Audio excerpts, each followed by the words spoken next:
আসসালামু আলাইকুম। আশা করি বন্ধুরা সকলে অনেক বেশি ভালো আছো। দীর্ঘ অনেক দিন পর আমি আবারও এই লাইনে চলে আসছি। ভাবছি বসে থেকে আর কি করব। আমার একটা সমস্যার কারণে ভিডিও আমি আপলোড দেওয়া বন্ধ করে রেখেছিলাম। তো নতুন করে আবারও এই কাজটা আমি শুরু করছি। তোমাদের ভালোবাসা আমাকে আবারও ফিরিয়ে আনছে। তো আমি দেখলাম যে আমার চ্যানেলটা সাবস্ক্রাইব করছে অনেকেই। তো মনের মধ্যে খারাপ তো লাগেই। তো আবারও আমি নতুন করে ভিডিও কাজ শুরু করলাম। এই যে কথা বলতে বলতে আমি রান্না শুরু করে দিয়েছি। আজ লাউ শাক দিয়ে মাছ রান্না করব। তার জন্য এই যে আমি ভাজনা বাটার যে মশলাটা সেটা আগে প্রথমে করে নিচ্ছি। এটা আমি তো বরাবরই আমি রান্নাতে ব্যবহার করি। তোমরা এর আগে যারা আমার ভিডিওগুলো দেখেছো তারা দেখেছো। আমি মশলাটা প্রথমেই ভেজে তুলে রাখি, তারপরে এটা বেটে আমি রান্নার শেষের দিকে ব্যবহার করে।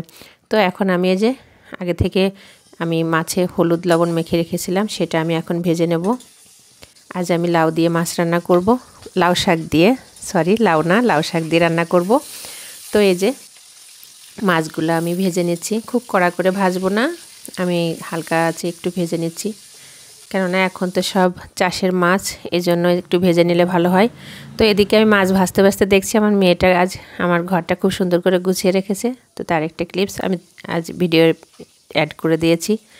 তো আবারও আমি রান্নায় চলে আসছি। মাছটা এদিকে ভাজা হয়ে গিয়েছে, আমি মাছগুলো তুলে নেব। এবার মাছগুলো তুলে নিয়ে এবার আমি এই যে এখানে পেঁয়াজ রসুন বেটে রেখেছিলাম সেটা দিয়ে দিয়েছি। এখানে পরিমাপটা বুঝে তোমরা ব্যবহার করো, কেননা আমি আমার রান্নার পরিমাপ বুঝে তো আমি মশলাটা বেটেছি। তোমরা তোমাদের পরিমাণ বুঝে মশলাটা অ্যাড করো। তারপরে যে আমি কাঁচামরিচ, লবণ, হলুদ এগুলো, তারপরে জিরা বাটা, জিরা গুঁড়া, আমি এটা দিয়ে রান্না করছি। মশলাটা ভেজে নিয়ে আমি এরপরে যে লাউ শাক সঙ্গে আমি আলু কেটে রেখেছিলাম সেটা দিয়ে নেড়ে চেড়ে আমি ঢাকনা দিয়ে ঢেকে রেখেছি। কিছু সময় পর আমি ঢাকনাটা সরিয়ে এরপর আমি পানি অ্যাড করব এর সঙ্গে। তো এই যে শাক থেকে যে পানিটা বেরিয়েছিল সেটা শুকিয়ে গিয়েছে।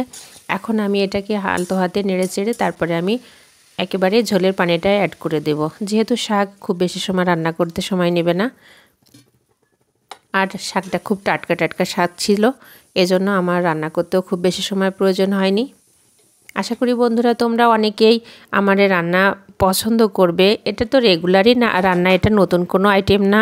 যারা নতুন রান্না করতে পারে না, যারা সংসার লাইফে নতুন, তাদের জন্য সুবিধা হবে এই রান্নাটা এভাবে দেখে নিলে। আর যারা পারো তারা তো পারোই, আমার থেকে হয়তো ভালোও পারো আপুরা অনেকেই। এখন আমি এই যে কিছু সময় ঢাকনা দিয়ে ঢেকে রান্না করে নিয়ে তারপরে যে ভেজে রাখা মাছগুলো দিয়ে আবারও ঢাকনা দিয়ে ঢেকে রান্না করে নিয়েছি। আমার রান্না প্রায় শেষের দিকে। এখন আমি উপর থেকে ধনিয়া পাতাগুলো দিয়ে দেব, ফ্রেশ ধনিয়া পাতা।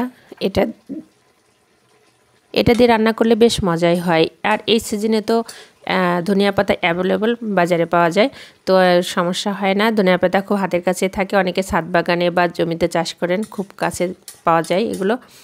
তো আমি যে ধনেপাতা দিয়ে ভাজনা বাটাটা বেটে রেখেছিলাম সেই মশলাটা দিয়ে রান্নাটা সেরে নিয়েছি। আশা করি বন্ধুরা তোমাদের আজকের আমার এই ভিডিওটি ভালো লেগেছে। আজ এ পর্যন্তই, সবার সুস্থতা কামনা করে বিদায় নিচ্ছি। আল্লাহ হাফেজ।